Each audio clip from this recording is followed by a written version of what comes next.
During the years of 1942 to 1945, Nazi Germany conducted a series of medical experiments on prisoners in their concentration camps. These experiments affected over 15,754 people from various backgrounds, with most being young adults.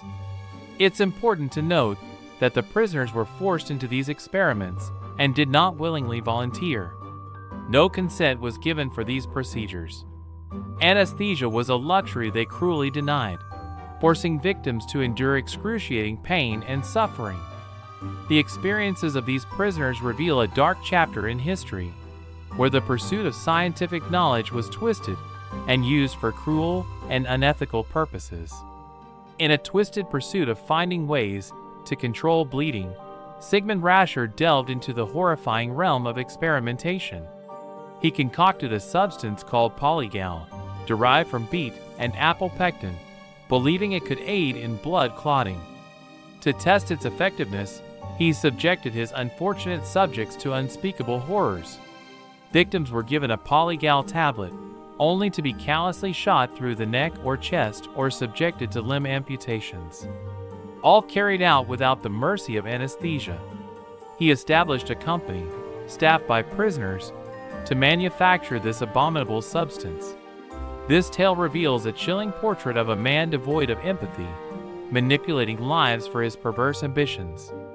Between September 1942 and December 1943, Ravensbrück concentration camp became a macabre laboratory of terror.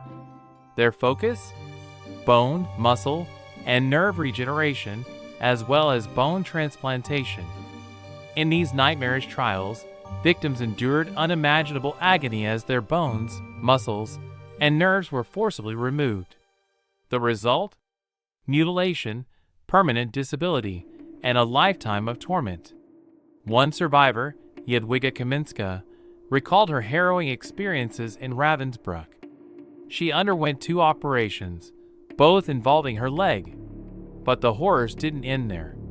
Prisoners were subjected to bone marrow injections, purposely infected with bacteria to test the effectiveness of new drugs intended for the battlefields. Twin children were subjected to sadistic experiments to prove the supremacy of heredity over the environment and to boost German reproduction rates. The orchestrator of this nightmare was Joseph Mengele, the embodiment of evil himself. From 1943 to 1944, he conducted experiments on approximately 1,500 imprisoned sets of twins in Auschwitz.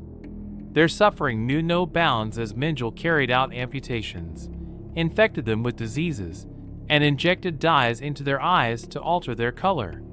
The depths of his depravity knew no limits, as he even attempted to create conjoined twins by sewing them together, leading to agonizing gangrene and eventual death.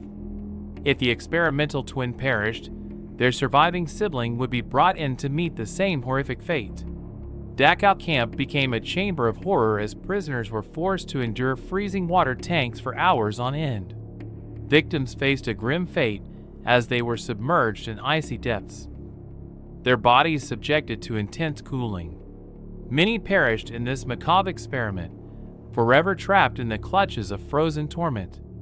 The Nazi regime enacted a chilling law on July 14, 1933, known as the Law for the Prevention of Genetically Defective Progeny. This law legalized the involuntary sterilization of individuals within 2 years of the law's passing. 1% of citizens aged 17 to 24 had been forcibly sterilized. Within 4 years, a staggering 300,000 patients had undergone sterilization. He x-rayed women to ensure their ovaries were unobstructed before injecting their cervixes in multiple sessions, attempting to block their fallopian tubes. Those who resisted or were considered unfit for experimentation were sent to gas chambers.